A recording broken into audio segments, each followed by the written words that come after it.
Good morning, everybody. My name is Darlene, and I have Parkinson's. I'm just going to give you a little chit-chat today. I don't have anything much. I'm not doing anything special. I'm doing my laundry up, and I'm just sort of getting a few things tidied up that I need to get done upstairs. And other than that, I'm not doing much. So it's nice to have a day where you're just sort of sitting around doing nothing. But we're forced to do nothing because of the snow. We have like a foot of snow out there. No, let's see if I can turn you see it. Let's see. Can you see it out there? No, you can't see it. It's just well, sort of. Yeah, you can sort of see it there. Look at the snow. Oh my gosh. Anyway, Ivy was out shoveling the walkway, and she shoveled off the veranda because you don't want the weight of that on your veranda. So she shoveled that off for us, and so that's good. Anyway, I do have a story that I want to tell today. I'm going to just tell it now because my brain, I forget things, so just tell it now. I've told it before, but anyway, it's a cute story. And I thought of it today because it's apparent that children grow up. We always say time runs really fast when they're young and they change so quickly. Well, that happens even when they're grown-ups. They change very quickly. And so when Cal was little, he was a rambunctious little one, and he was into everything, and he was a growing concern.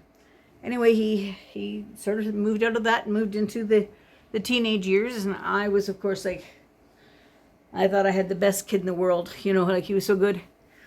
And then he started to get into a little bit of trouble. He skipped school a few times, and I had to go and threaten to monitor his classes with him and all sorts of things. But anyway, then he graduated from high school, or he finished high school, and then he was going to stay on living where we were living, and Bill and I were going to go to Bridgewater.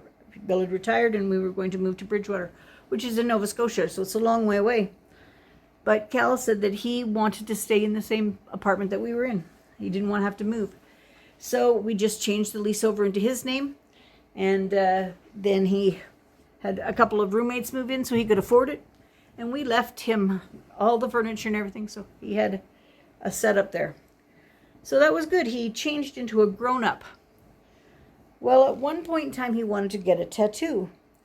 And I had lent him $1,000 or something a while back, or $800, I think it was. I think it was $800. I had lent him money a while back before we moved. And he never paid it back.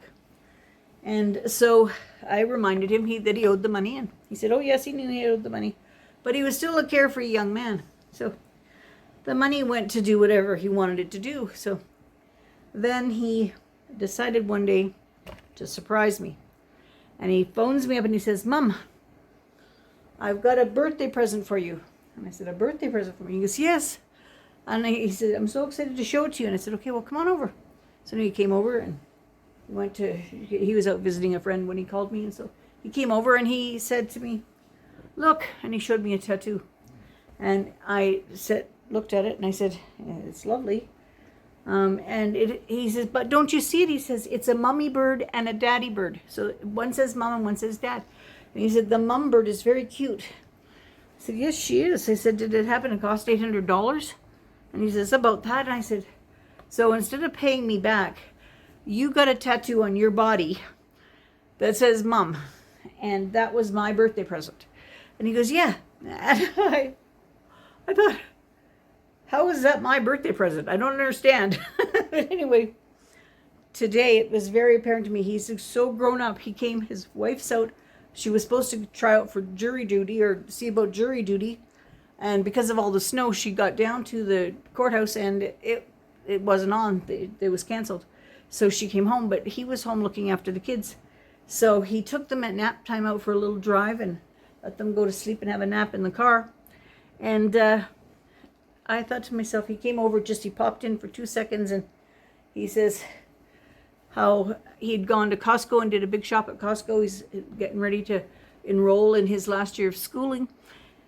He couldn't get the May-June session because it was already booked, so he's going to have to do it in September or October.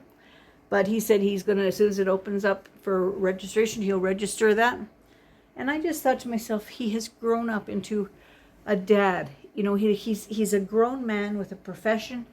He He has a wife. He has 2 children. He has a good life. And I am so proud of him. And I just think to myself, children grow up so quickly.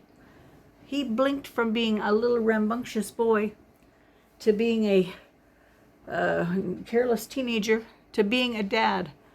And I couldn't be prouder of him.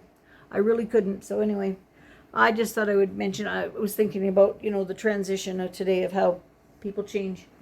Look at Claudine. She's gone from being hell on wheels when she was young to being a caregiver for Bill and I. Like, I don't know how things happen like that. And so not everybody is lucky enough to have their kids grow into really nice human beings. And I'm very fortunate, very, very fortunate. Anyway, that was my little story for the day. And like I said, I'm not doing very much here, so I don't really have much to tell. So I'm going to go and finish my laundry. And then I was wanting to play bingo tonight, but we can't get up to get the cards because the roads are so bad. So I'll have to play bingo another night. Anyway, we will talk to everybody tomorrow. Hope you're all having a good day. Toodles.